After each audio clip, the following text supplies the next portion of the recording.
조인섭 변호사의 상담소.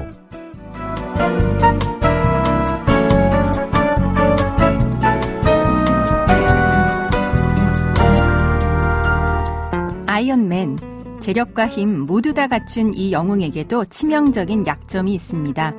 평생 원자로를 가슴에 안고 살아야 한다는 건데요. 다행히 그에게는 연인과 친구들이 있습니다. 누구에게나 약한 모습 한 가지 정도는 있죠. 하지만 내 편이 되어주는 사람도 있습니다. 여러분은 누가 떠오르시나요? 오늘도 당신의 편이 되겠습니다. 조인섭 변호사의 상담소 지금 바로 문을 열겠습니다. 저는 조인섭입니다.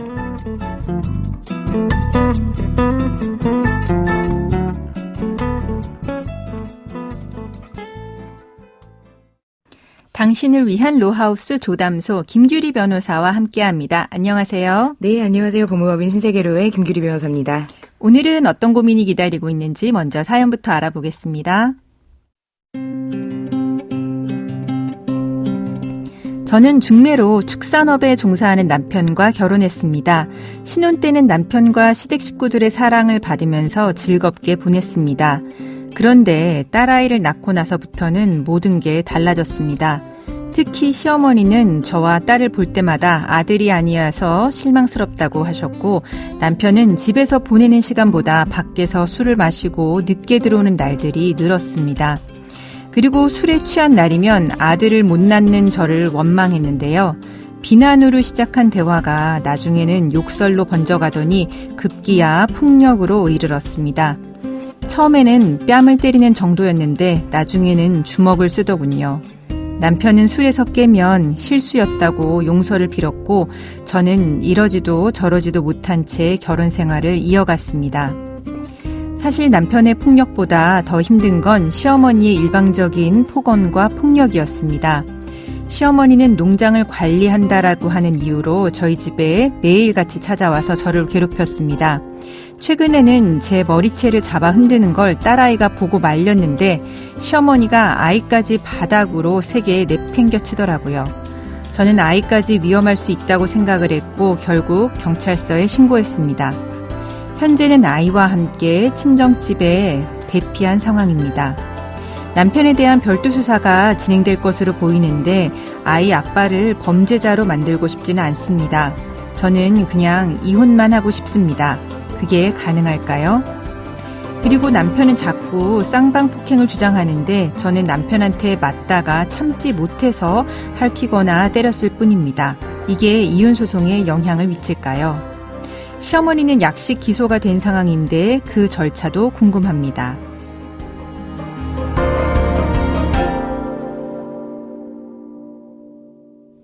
네, 심각한 가정폭력 사연이었습니다. 사연을 보면 남편과 시어머니의 폭행이 있었던 거는 명백해 보이는데요. 이혼 사유가 되는지 여부부터 알려주세요. 네, 민법 제840조 제3호에서는 배우자 또는 그 직계존속으로부터 심히 부당한 대우를 받았을 때를 이혼 사유로 정하고 있는데, 이는 혼인관계의 지속을 강요하는 것이 가혹하다고 여겨질 정도의 폭행이나 학대 또는 모욕을 받았을 경우를 말합니다. 따라서 배우자 또는 시어머니로부터 가정폭력의 피해를 입은 경우에는 민법 제840조 제3호를 적용하여 이혼 청구를 할 수 있겠습니다. 네. 그런데 남편은 사연자분도 같이 폭행을 했다라고 주장을 하고 있는 것 같습니다. 사연자분은 남편의 폭력에 그냥 대항했을 뿐이라고 하는데요. 그런데도 폭력을 행사한 것으로 볼 수가 있을까요? 우리 법원은 부부 쌍방이 자신의 입장만을 고수하면서 갈등을 해소하기 위한 노력을 제대로 하지 아니하고 다툼을 반복하면서 그 과정에서 쌍방 모두 상대방에게 폭언 및 폭행을 사용하는 등 갈등을 심화시킨 경우에는 쌍방의 잘못으로 파탄에 이르렀다고 판단하면서 그 책임의 정도 또한 동등한 것으로 판단하고 있습니다. 네. 그러나 만일 일방으로부터 반복적인 폭행이 있다거나 그 정도가 심각한 경우, 또 부부간 다툼이 일방의 폭력 행사로 인하여 해결점을 찾지 못한 채 더욱 확대되거나 부부 갈등의 원인을 제공하면서 도리어 심한 정도의 폭력을 행사한 경우에는 그 상대방이 일방의 폭행에 대항하는 과정에서 다소 과격하게 반응한다고 하더라도 그 물리적인 힘의 행사를 폭력과 대등하다고 보지 않는 경우도 있습니다. 네, 그리고 이제 사연자분 같은 경우는 시어머니는 약식 기소가 되었다라고 이야기를 하고 있습니다. 이 약식 기소, 그거는 뭘까요? 약식 기소는 쉽게 말해 검사가 법원에 약식 명령을 청구하였다는 의미입니다. 네.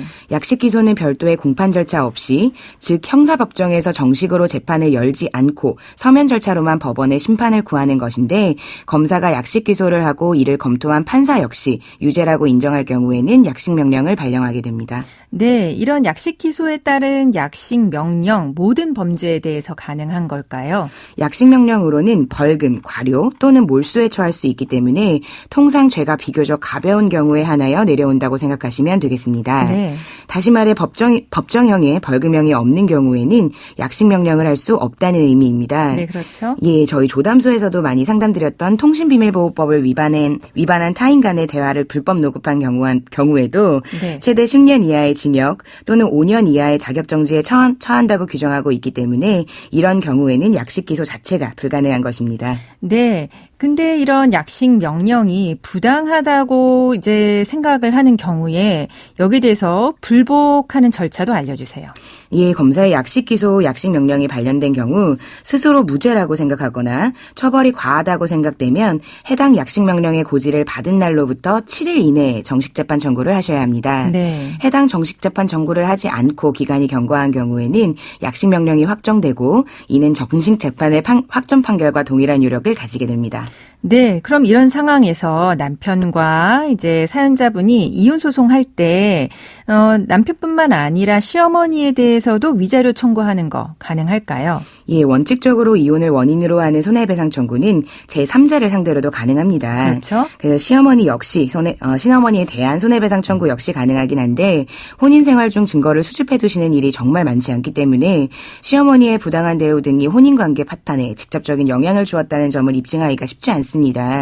그래서 실무상 위자료 책임이 인정되는 경우가 많지는 않은데요. 네. 다만 우리 사안의 경우에는 실제로 시어머니에 대한 약식 기소가 이루어진 만큼 시어머니로부터 지속된 폭행 등 부당한 대우를 받았다는 점, 네. 또 시어머니 역시 혼인 파탄에 주된 책임이 있다는 점을 충분히 입증하시면 위자료 책임이 인정될 가능성도 있어 보입니다. 네.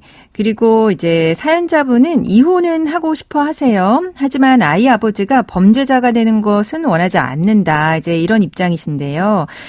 하지만 이미 수사가 시작된 상황인데, 그런 상황에서도 이거 없는 것으로 가능할까요? 예, 실제로 같은 고민을 하시는 분들이 정말 많습니다. 그렇죠. 어떤 분들은 벌금형을 다소 가볍게 생각하시기도 하는데 벌금형 역시 형벌의 일종이기 때문에 전과에 해당하는 점도 잊지 않으셔야겠습니다. 네. 네, 그리고 우리 폭행죄의 경우 피해자의 명시한 의사에 반해서 공소를 제기할 수 없는 소위 반의사 불벌죄에 해당하기 때문에 우리 사연자분이 1심 판결 선고 전까지 상대방의 처벌을 원치 않는다는 처벌 불원의 의사표시를 하게 된다면 해당 사건은 수사 단계의 경우에는 공소권 없음 처분으로 공판 단계의 경우에는 공소기가 판결을 받음으로써 종결할 수 있습니다. 네. 다만 폭행죄와 달리 상해죄의 경우에는 처벌 불원의 의사표시가 있다고 하더라도 처벌이 가능한 범죄에 해당하기 때문에 피해자가 처벌을 원치 않는다고 해도 그 가해자가 형사처벌을 면하기는 어렵습니다. 네, 그러니까 폭행죄 같은 경우는 피해자가 처벌을 원하지 않으면 처벌이 안 되고 상해죄 같은 경우는 피해자가 처벌을 원하지 않는다고 하더라도 처벌이 된다는 거죠. 네, 그렇습니다. 네, 지금까지 상담 내용을 정리해 보겠습니다. 사연자분은 남편과 시어머니에게 폭행과 폭언을 이제 당하셨는데요. 이런 것들은 민법에서 규정하는 이혼 사유에 해당하고요. 법원은 부부 한쪽이 반복적이고 심한 폭력을 행사할 경우에는 상대방이 좀 과격한 대응을 했다라고 하더라도 그것을 동등하게 보지는 않고 있습니다. 그리고 시어머니에 대한 약식 기소가 이루어진 만큼 손해배상 청구, 위자료 청구가 가능할 것으로 보인다고 저희가 정리해드렸고요. 또 사연자분은 남편에 대해서는 형사처벌을 원치 않는다고 하셨는데 폭행죄의 경우 피해자가 처벌을 원하지 않으면 처벌이 안 될 수 있겠지만 상해죄의 경우는 피해자가 처벌을 원하지 않는다고 하더라도 처벌이 될 수 있다는 점까지 정리해드렸습니다. 지금까지 김규리 변호사와 함께했습니다. 네, 감사합니다. 김규리 변호사였습니다. 조인섭 변호사의 상담소는 유튜브를 통해서 다시 듣게 하실 수 있습니다. 궁금한 점이나 건의할 사항이 있으시면 댓글을 달아주세요.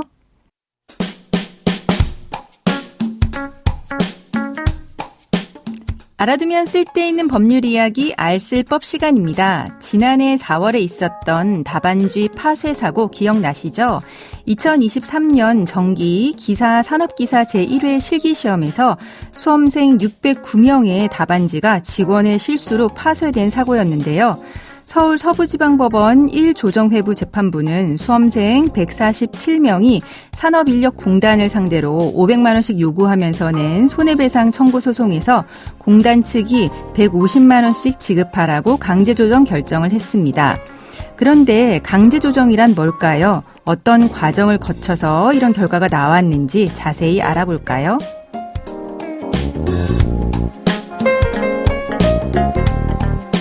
당시 공단 이사장이었던 어수봉은 지난해 4월 다반쥐 파쇄 사고 직후에 5월에 책임을 지고 자리에서 물러났고요. 공단은 피해자 1인당 보상금 10만 원씩을 지급했습니다. 하지만 피해자 147명은 지난해 6월 산업인력공단을 상대로 1인당 500만 원씩 총 7억 3,500만 원을 배상하라는 집단소송을 제기했는데요. 서울 서부지방법원 1조정회부는 지난달 30일 조정기일을 열고 조정에 가름하는 결정, 강제조정 결정을 내렸습니다.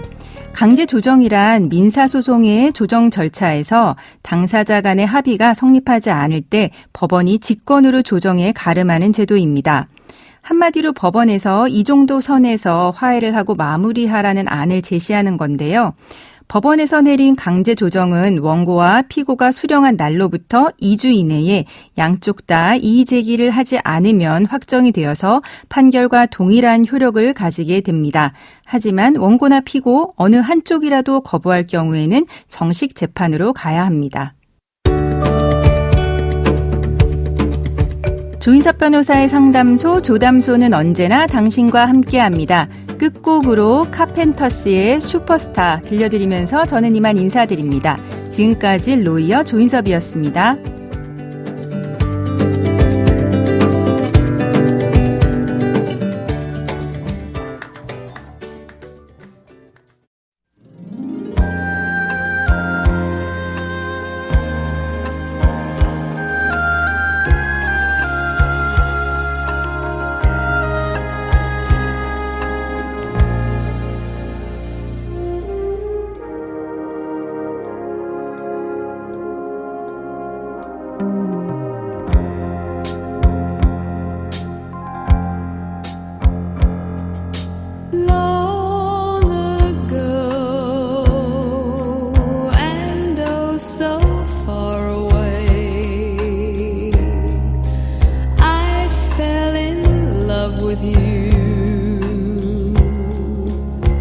Before the second show, your guitar, it sounds so sweet and clear, but you're not really here. It's just the radio